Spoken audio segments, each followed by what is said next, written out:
Halo, assalamualaikum warahmatullahi wabarakatuh. Marilah kita mulai pelajaran ini dengan membaca basmalah. Bismillahirrahmanirrahim. Apa kabar hari ini? Mudah-mudahan dalam keadaan sehat walafiat. Materi kali ini yaitu tahapan pencatatan akuntansi perusahaan dagang. Ya, diantaranya adalah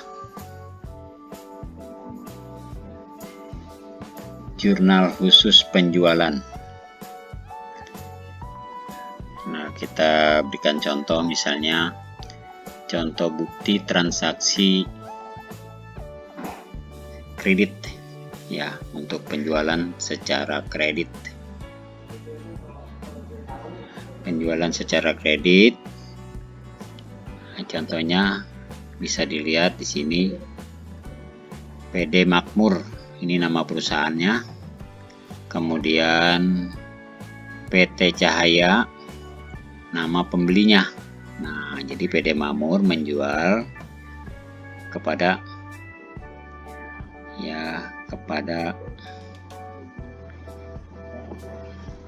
PT Cahaya.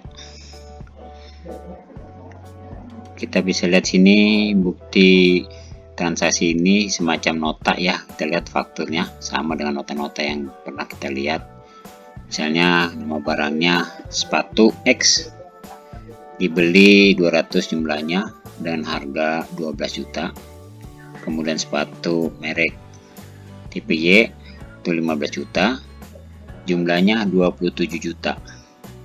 Nah, di sini kita bisa lihat dengan syarat pembayaran. Syarat pembayaran 2/10 N/30. Masih ingat tentang syarat pembayaran? Apa nih artinya? Artinya adalah pembayaran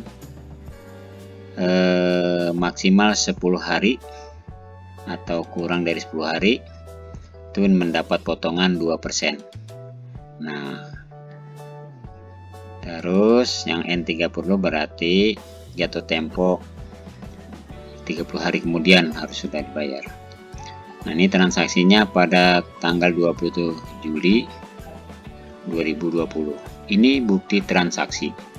Yang kita pelajari kemarin ini biasanya kita melalui soal. Nah, melalui soal, kalau ini kita langsung lihat bukti transaksi. Kalau kita kerja di perusahaan nanti kita nggak ngelihat soal kita yang buat sendiri.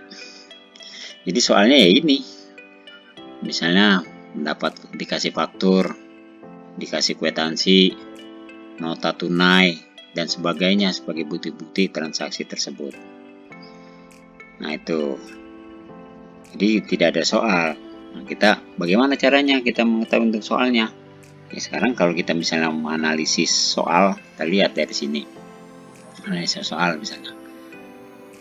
Ini pencatatan transaksi, ya, tanggal 20 Juli 2020 yang tadi, dijual barang dagang 27 juta pada PT Cahaya di Tangerang, faktur nomor 005 dengan syarat 2/10 N/30. Ya, jadi yang tadi itu contohnya ini. Nah, kalau kita buat soalnya ya gini. Nah, itu. Nah, kita buat soalnya ini. Sekarang untuk jurnal penjualannya yang kita masukkan dalam jurnal penjualan. Jadi bukti transaksi penjualan, nah, kita masukkan dalam jurnal penjualan yang kemarin kita sudah pelajari, siklus akuntansi. Nah, itu. Jadi dari bukti transaksi penjualan masuk ke dalam jurnal penjualan. Nah, dari jurnal penjualan kita lihat di sini tanggal 20 PT Cahaya, keterangan fakturnya 105, syarat pembayarannya kita tulis di sini 2/10 N/30. Jumlah yang dibayarkan 27 juta. Ya, ini jumlah utangnya, ya. Karena pembelian secara kredit. Nah, itu. Nah, itu kalau kita masukkan dalam soal ya. Nah, kemudian yang kedua, jurnal khusus penerimaan kas. Tadi jurnal penjualan, sekarang jurnal khusus penerimaan kas. Jurnal khusus penerimaan kas di sini contohnya misalnya bukti transaksinya tunai. Ya, tunai ini sama. Nah, ini nama toko, nama perusahaannya PD Mamur, kemudian nama pembelinya Tuan Rahman. Nah, di sini nggak ada tulisan faktur karena secara tunai. Ya, secara tunai ini sama modelnya kan dengan yang tadi. Oke. Ya, dengan jumlah pembelian, jumlah transaksi secara tunai 5 juta. Oke. Ya, kita lanjutkan. Bagaimana cara tunai itu ya berupa kwitansi bisa. Contoh ini misalnya kan contoh transaksi dari kwitansi. Buktinya dari kwitansi. Misalnya dengan kwitansi dibayar 27 juta. Nah, ini kan 27 juta. Kemudian dikurangi nota kredit 5 juta. Nah, kemudian sisanya 22 dan potongan harga 440 karena 2%. Oke, jadi jumlahnya 21.560.000. Ini total keseluruhannya. Nah, bagaimana jurnalnya? Kita lihat di sini jurnalnya. Nah, kita lihat jurnalnya, jurnal penerimaan kas. Nah, jurnal penerimaan kas kita lihat nih. Jurnal khusus mencatat penerimaan kas secara tunai, seperti penjualan tunai, pendapatan sewa, dan pelunasan piutang. Nah, itu contoh misalnya penerimaan kas di sini tanggal 4 Juli 2020 dijual barang dagang secara tunai. Tadi yang 5 juta itu kan ya, bukti transaksi tadi. Nah, kemudian bukti transaksi berikutnya diterima pelunasan 27 juta. Ya, nomor faktur ini nota kreditnya 5 juta. Nah, potongan 2% jadi 440 dari PT Cahaya. Nah, itu. Nah, tadi ini soal. Kalau misalnya di perusahaan begini. Nih contoh di perusahaan. Ini juga sama contoh buat di perusahaan. Jadi nanti kita nggak ada soal lagi, soal kita yang buat. Kita menganalisa. Kita dari sini kita langsung buat ke dalam laporan ke jurnal ya. Nah, dari sini udah gitu. Nah, ini mah contoh kalau kita buat soal modelnya gini.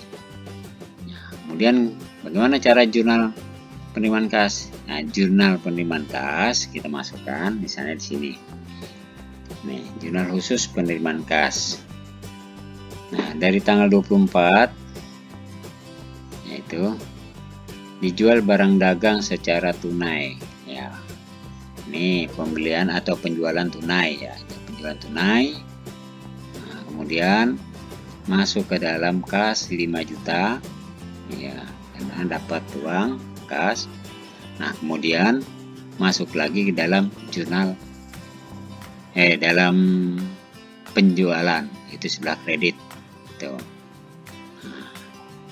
Nah, berikutnya tanggal 28 diterima pelunasan piutang sebesar 27. Pelunasan keterangannya, kemudian kasnya 21.560. Nah, kemudian potongannya ini sekaligus 27 diambil 5 juta ya, 440.000 rupiah. Nah, ini sebetulnya piutangnya 27 ya, dibayarnya masuk kasnya 21.560. Nah, ini ada potongan penjualan sebesar 5.440.000 rupiah. Oke, berikutnya jurnal pengeluaran kas. Nah, kita masuk dalam jurnal pengeluaran kas. Jurnal pengeluaran kas adalah jurnal khusus pengeluaran kas secara tunai. Ya, seperti pembelian tunai. Nah, pembayaran beban-beban, bayar utang.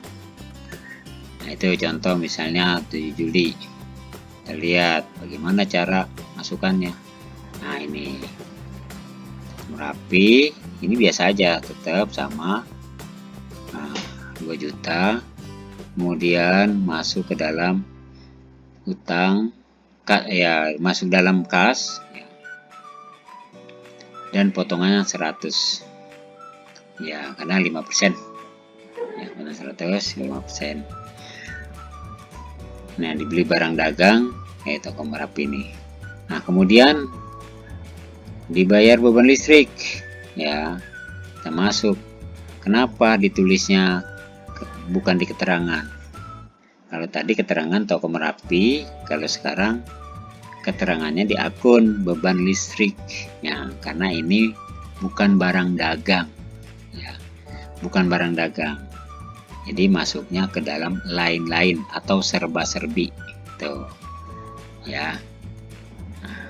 Nah, terus kreditnya yaitu kas. Nah, berikutnya tanggal 12, ya, dibayar faktur, ya, CP Pelamboyan senilai 4.500.000 rupiah. Nah, ini utang pada kas, ya, utang pada kas. Jadi dibuatnya modelnya ini kalau jurnal khusus, beda dengan jurnal umum, ya. Nah, cara memasukkannya hampir sama, yaitu sama. Dalam bunyinya kan utang dagang pada kas, ya kan? Utang dagang pada kas, utang dagang 4.500.000 pada kas, gitu, ya kan? Sama aja, ini juga sama. Iya, beban listrik pada kas, ini juga sama. Pembelian pada kas dan iya potongan itu, tapi ada kolomnya beda, kolom ini. Jadi modelnya sama aja. Oke, ya. Kita lanjut. Yang keempat, jurnal pembelian adalah jurnal untuk mencatat pembelian secara kredit. Ya, jadi pembeliannya secara kredit. Kita lihat contohnya di sini. Contoh soalnya. Ya. Terus tanggal 4 toko Anida. Nah, perlengkapan 750 dan dikredit utang dagang 150. Ya, kenapa nggak dimasukkan dalam pembelian? Kenapa nggak dimasukkan dalam kolom pembelian ini? Kolomnya kolom lain-lain perlengkapan, karena bukan barang dagangan. Perlengkapannya ini bukan barang dagangan, maka masuk ke dalam kolom lain-lain atau kolom serba-serbi. Kalau barang dagang masuk ke dalam pembelian. Oke, sekarang kita lanjutkan contoh berikutnya. Tanggal 6 di Barito, nomor fakturnya 30, syarat pembayarannya 2/10, kemudian masuk ke dalam pembelian. Nah, kok beda? Nah, itu kan sama, padahal ini kan sama-sama beli, ya, karena ini barang dagangan, makanya udah Barito barang dagangan, gitu kan, yang dibeli barang dagangan. Tuh, jadi kalau barang dagangan itu pembelian masuknya. Gitu. Kalau bukan barang dagangan, masuknya ke dalam kolom serba-serbi. Nah, terus tanggal 10. Nah, sama dengan ini juga, ya kan? Ya, kita lihat ini. Kalau peralatan, bukan barang dagang, peralatan. Nah, masuk. Ya. Oke, bisa kan dipahami? Bisa, artinya bisa dibedakan antara barang dagang dengan bukan. Ya, kalau barang dagang, barang yang akan dijual kembali. Gitu, dibeli dan dijual kembali. Tapi kalau perlengkapan, peralatan, nah, tidak ada niat untuk dijual kembali. Walaupun nanti suatu saat kalau misalnya ada diperlukan dijual, ya bisa aja, tapi itu bukan barang dagang. Itu. Oke, ya, kita lanjut. 5. Jurnal umum adalah jurnal yang tidak dapat dicatat dalam jurnal khusus tadi. Yang keempat, jurnal seperti retur, nota buku, koreksi, dan penyesuaian. Itu misalnya 8 Maret diterima kembali barang dagang, artinya ditukar, ya kan, dipulangin karena tidak sesuai atau karena rusak, itu kan, kembali. Ini bagaimana jurnalnya? Nah, jurnalnya adalah masuk ke dalam jurnal umum, biasa model kayak kemarin yang kita pelajari itu, utang dagang pada retur pembelian dan potongan harga sebanyak Rp300.000. Oke, nah, kita lanjut.